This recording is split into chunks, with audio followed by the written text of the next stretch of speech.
Bonjour et bienvenue sur Écolo Bio Nature, je suis Isabelle Brunet et mon but est de vous aider à augmenter votre autonomie alimentaire. Alors aujourd'hui nous allons voir les différents travaux à réaliser au mois de novembre au jardin.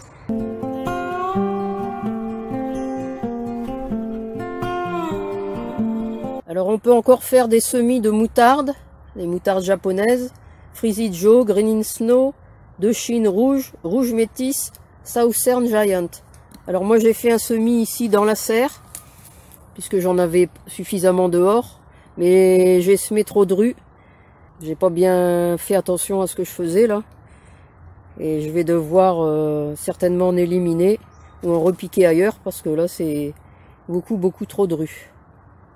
Et on peut encore faire ce type de semis en pleine terre. Alors on peut encore faire des semis de chicorée sauvage spadona, de laitue maïko et de laitue red flash. Alors j'ai encore quelques repiquages à faire moi pour des semis précédents.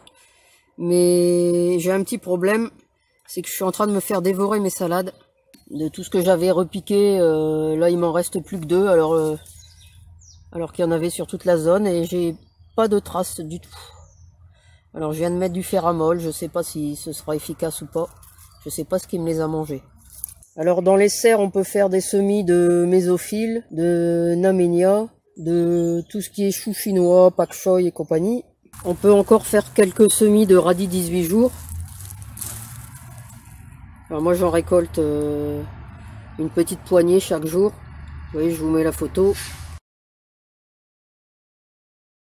Alors on va pouvoir marcoter les figuiers. Alors pour les arbres fruitiers, on termine la récolte des pommes. Là c'est la fin. Et on va pouvoir nourrir les arbres fruitiers en mettant à peu près 200 grammes d'engrais complet au pied. Ou on peut mettre du compost si on n'a pas d'engrais complet. Et puis 100 grammes de coquilles d'huître aussi au mètre carré. Là je vais récolter les toutes dernières baies de goji. Et ramasser les dernières courges. Alors ici aussi on ramasse tout ce qui est dernières courges. Les poires de terre, eh ben, on va encore attendre. Il faut attendre les premières gelées. Bon, ça leur laisse du temps pour grandir un peu parce que cette année ils ont démarré très tard. Alors on peut récolter les radis d'hiver et commencer à les mettre en cave. Ou on peut attendre, même chose, les toutes premières gelées pour le faire. Les radis d'hiver commencent à avoir une taille intéressante. Ils commencent à bien sortir là.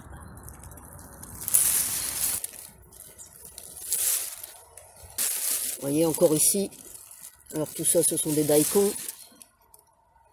Vous voyez, ça sort bien. Alors après à l'intérieur il y a encore des radis de Gournay et des noirs longs, mais on les voit moins parce que eux ils sont encore dans la terre.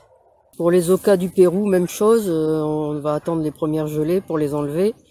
Alors il risque de pas y en avoir énormément cette année parce que beaucoup ont grillé avec le soleil. Donc la majeure partie des pieds ça va resservir pour replanter l'année prochaine. Alors il reste encore quelques petites tomates. Ce sont les dernières sur la terrasse. Alors tout ce qui est choux paumés et notamment les choux cabus, eh bien on les récolte au fur et à mesure des besoins. Et ça c'est pareil, il faudra tout rentrer avant les premières gelées. Parce qu'à la différence des choux feuilles, tout ce qui est choux paumés, la pomme peut geler en cas de forte gelée. Alors il reste encore quelques betteraves aussi ici à rentrer. Et c'est pareil, comme il fait encore beau, j'attends encore un peu. C'est le moment également de faire du tri dans ces graines et puis de remplir le carnet de gestion du stock de graines. Alors si vous ne l'avez pas encore commandé, il est toujours disponible. Voilà, c'est tout pour cette vidéo. Alors comme d'habitude, n'hésitez pas à la commenter, à la partager dans vos réseaux et à la liker. Et puis vous pouvez retrouver de nombreux conseils et astuces sur le jardinage bio et la permaculture sur mon blog www.ecolo-bio-nature.com et dans mes livres. À bientôt!